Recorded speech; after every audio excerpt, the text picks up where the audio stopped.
Thank you. Steve-O is always laughing. When he's not, it's for real. Imagine being such a buzzkill that you kill Steve-O's vibe. Amy Schumer doesn't understand the concept of dark humor. She's got the dark, now she just needs to find the humor. What made this even worse was that her audience would eventually use this little zinger as an example that Amy Schumer was able to dish out harsh jokes, but was unable to take them herself. What we're referring to is a tweet made in early 2016 by a 17-year-old movie critic who had posted a photo of himself with Amy Schumer, titled with a lighthearted comedic caption reading, "Spent the night with @Amy Schumer." Certainly not the first guy to write that, referring to Amy often talking about the different guys she's been with during her shows. So if Amy thought it was appropriate to joke about Steve-O's recently deceased friend, surely she shouldn't have a problem with someone making a little comment about the amount of guys she's been with, especially considering it's basically all she talks about within her shows. Well, Amy didn't take it all that lightly, replying to the 17-year-old fan by stating, "I get it, cause I'm a whore. Glad I took a photo with you, hi to your dad." Others on Twitter would respond to what you might call Amy's inconsistent joke morals by stating, "That's the same type of joke Amy Schumer uses to keep her fame. Suddenly that humor is off limits now, huh? LOL." Others would support Amy Schumer in tweets stating, "Thank you @Amy Schumer for holding him accountable and not just blowing it off." Yet the discourse and contrast between these two different viewpoints really conclude how Amy Schumer became so hated. She used controversy and difference of opinion to grow her career, whilst angering the entire world in the process.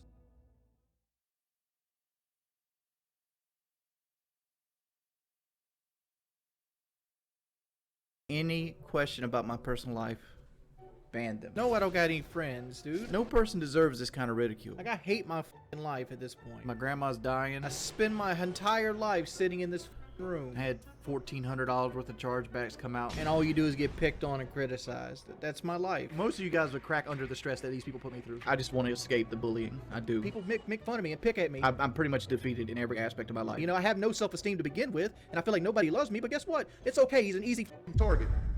If you haven't heard of his name before, I guarantee you're definitely not going to forget it from this point onwards. I detest this game. I hate you too. Come on! Honestly, can you stop, Tozo? Ban everybody that says I got on. I'm done. I'm sorry, I'm done with the stream.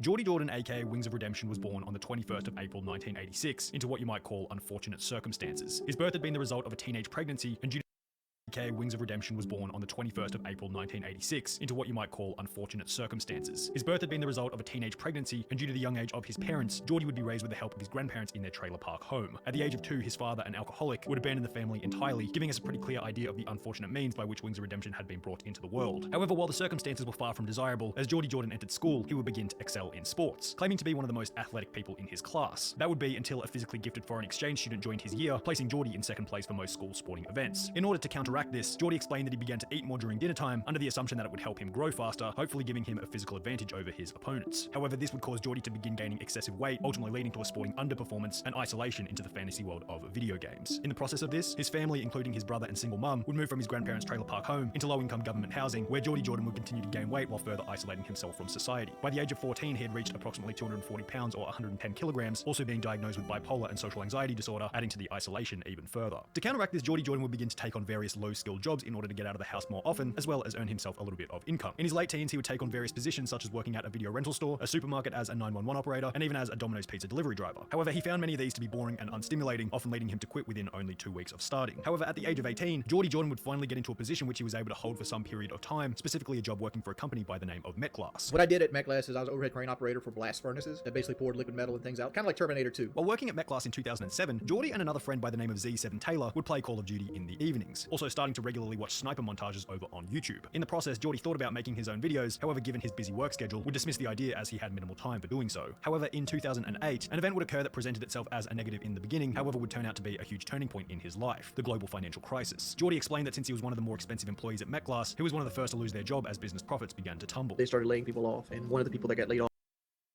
in the beginning, however, would turn out to be a huge turning point in his life, the global financial crisis. Geordie explained that since he was one of the more expensive employees at Metglass, he was one of the first to lose their job as business profits began to tumble. They started laying people off, and one of the people that got laid off was me because I was one of the newer employees, and I was also getting paid more than most of the employees on the flag factory floor. He would then be put on government unemployment payments, which in combination with his previous employment history seemed to dampen Geordie Jordan's confidence in relation to his ability to hold down a job working for someone else. If you think I could hold a job down, you're kidding yourself. The reason I don't get a job is I can't hold one down. However, there was one advantage to come out of this whole situation. Suddenly, Geordie Jordan had all the time in the world. His friend Z7 Taylor had started making his own Call of Duty videos, and noticing the success of them, Because I seen Taylor and his channel, and I love reading the comments, so I'm like, damn. he would order a HD PVR capture card and begin to record his own high-definition Call of Duty videos in his newly found free time. Geordie Jordan would then register a YouTube channel under the name Wings of Redemption, taking the name from an inscription on King Tut's tomb which stated, "Death shall come quick on swift wings to him who disturbs the peace of the king." But while making a brand new channel was extremely exciting for Wings of Redemption, he wouldn't even make it past his first video before embroiling himself in some level of controversy. In his very first video, Wings felt the need to stick up for a Call of Duty strategy known as camping, where the player would stay in one location for a prolonged period of time and wait for players to come to him instead of the other way around. Some people think I'm a camper,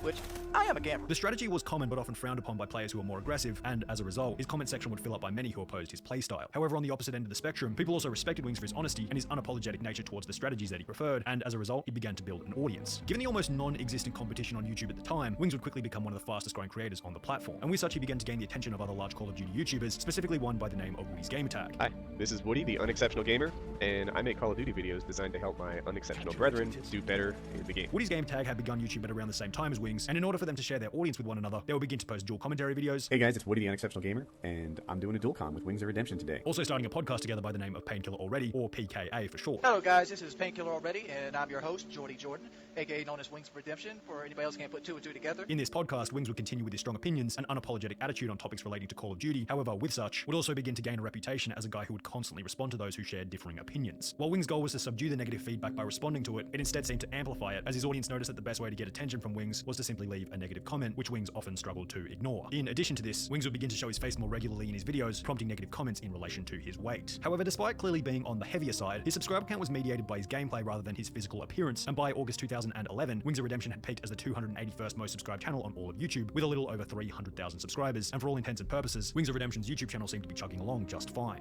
That would be until the 67th episode of the Painkiller Already podcast, where the tragedy of Wings of Redemption would really set into motion after one of, if not the most notorious Call of Duty events in YouTube history. To spice things up on this episode of the podcast, Woody and Wings would invite another streamer and YouTuber on by the name of Syndicate, who Woody described to be The best Call of Duty Zombies player on the planet. possibly feeling subconsciously threatened by Syndicate's channel and Call of Duty skill. Wings was, quote, wildly disrespectful to Syndicate throughout the stream. I could put up a fight against, in like COD 4 World 2 World War, but then throw me in Dude, against Black You Ops would and get that destroyed game in World of War. crushed. I have never lost. In addition to this, Wings would go ahead and state that He says that he'd be much better at zombies on his first game. He doesn't even play zombies, but if he were to, he'd be much better than the best player on the planet. in order to settle the dispute, Wings and Syndicate would agree to 1v1 each other in multiplayer, What, you wanna go M16s on Bog right now? That could go. I'd do it for the fun of it. I'd go for it. Let's do it. So what map are we playing? with game rules that favored Wings as opposed to He Syndicate. lays it all out there, so it's to his advantage. Just to top it all off, the match was hosted on USA servers, favoring Wings and giving Syndicate a massive disadvantage due to lag as he was located in the UK. There was no way that Wings could possibly lose this match, as the odds were completely stacked in his favor, or so he thought. The winner would be the first player to reach 30 kills, or whoever had the most kills at the 10-minute mark. After 9 minutes of intense back and forth, Syndicate had 13 kills, while Wings only had 9 with less than a minute remaining. Realizing that there was no way he could catch up, Wings would announce that, Yeah, I probably won't be on Painkiller Already again. which was followed by events that I think are best experienced by simply watching the real footage. Wings, did you spawn in? I broke my controller. You broke your controller? Yeah, keep laughing, you. Why the you stream that shit? It was your idea. No, I didn't say stream it.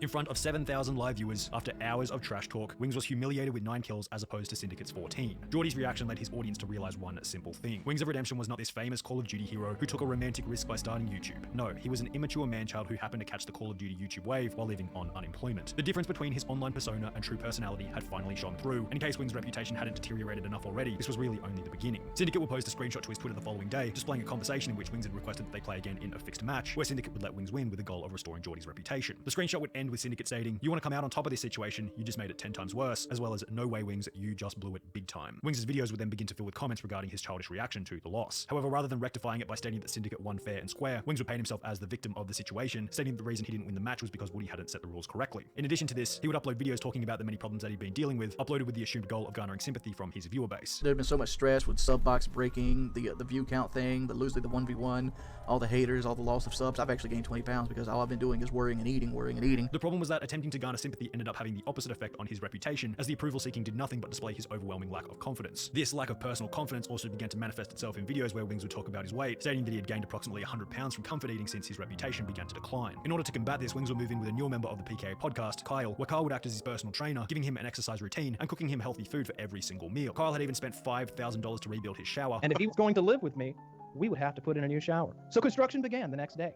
on a $5,000 shower. stating that it would have been too small for Wings to fit in. However, despite Kyle putting in an incredible effort to help Wings, after only a week, Wings had requested to leave. Kyle convinced him to stay for another 3 weeks, leaving after having lost an impressive 40 pounds. Upon returning home, Geordie would hire a personal trainer. However, problematically, given his lack of discipline and the return to his old environment, Wings would gain the weight back in the few weeks following his return home. Despite having left Kyle's house, this wouldn't be the last time that they hung out. Approximately 5 months later, the 3 main members of the PKA podcast, being Woody, Kyle, and Wings, agreed to go on a survival-style camping trip in the woods together. Kyle traveled 3 hours from his house to the location at which they agreed to meet, which was followed by a call to Wings checking to see how far away he was. This would be the point at which Woody and Kyle's continually compassionate attitude towards Wings would finally dissipate. I'm driving in the night before. Let me give old Wings a call, make sure we're all good to go here, you know? Call him up, say, hey man, you ready to do this thing? I'm driving in now, about 3 hours from the place. What are you up to? He's like, I'm not going.